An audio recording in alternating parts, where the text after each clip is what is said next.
Wow, indeed, we are grateful to God for the gift of life, and I'm so happy to see you guys once again. And before I start this broadcast, I would like to say a big thank you to everybody who has subscribed to my YouTube channel.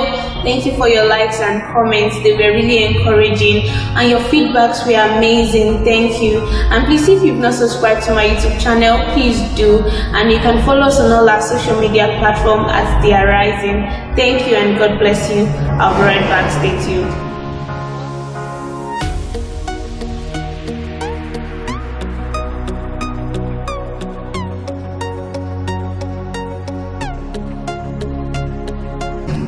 Welcome back. Well, today we'll be looking at a crucial topic titled Focus. But let me start by saying that the wisest man in the world said that where your treasure is, there your heart will be also. Because we become whatever we are committed to.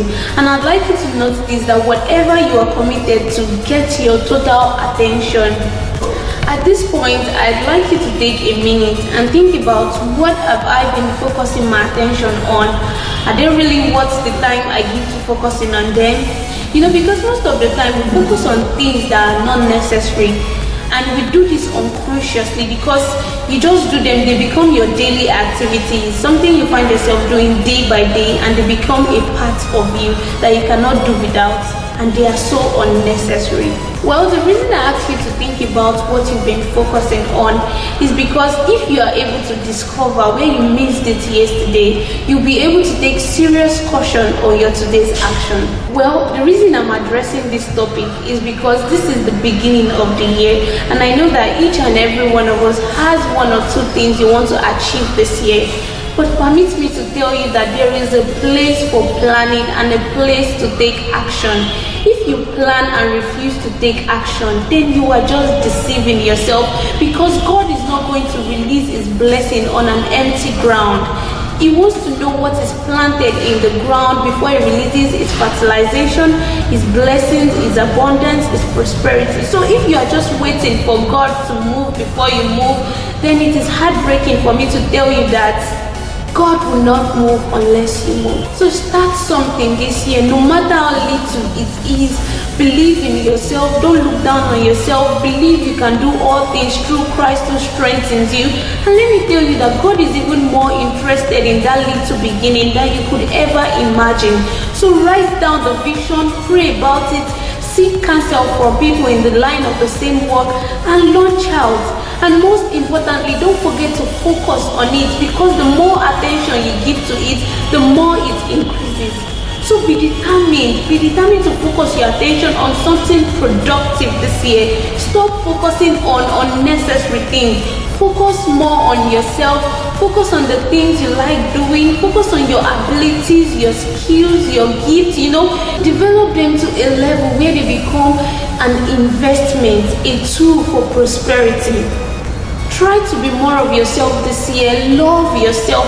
Try to do what you love doing, what makes you happy. And most importantly, don't try to please anybody, because the more conscious you are of pleasing people, the more you do not achieve your desired goal this year.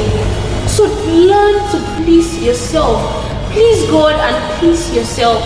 And this does not just apply to your career or business. It applies to all areas of your life. And I'd like to tell you that whatever you do now, do it with the future in mind. Don't just do it for your present needs. Do it for people coming. Build a solid foundation for your generations unborn, so that they will look back and be happy that they have someone like you ahead of them. I close to this broadcast by saying, do not eat your seed. Because this year, a lot of things will come your way in form of money, opportunities, ideas. You have to learn to invest them. Be sensitive to know what to use them for. Use them for the proper use. Because God will send them your way, and if you use them, if you misuse them, then you might not get such an opportunity again. So invest on yourself. Invest in them. So that when the time of harvest comes, you will have something to reap of your harvest. And don't forget, you are not permitted to lose focus this year, because whatever gets your attention gets you. Thank you for your time and God bless you. And I still remain your host, Oswaju Favor. And don't forget to subscribe to my YouTube channel at The Arising, and you can follow us on all our social media platforms at The Arising. Thank you and God bless you.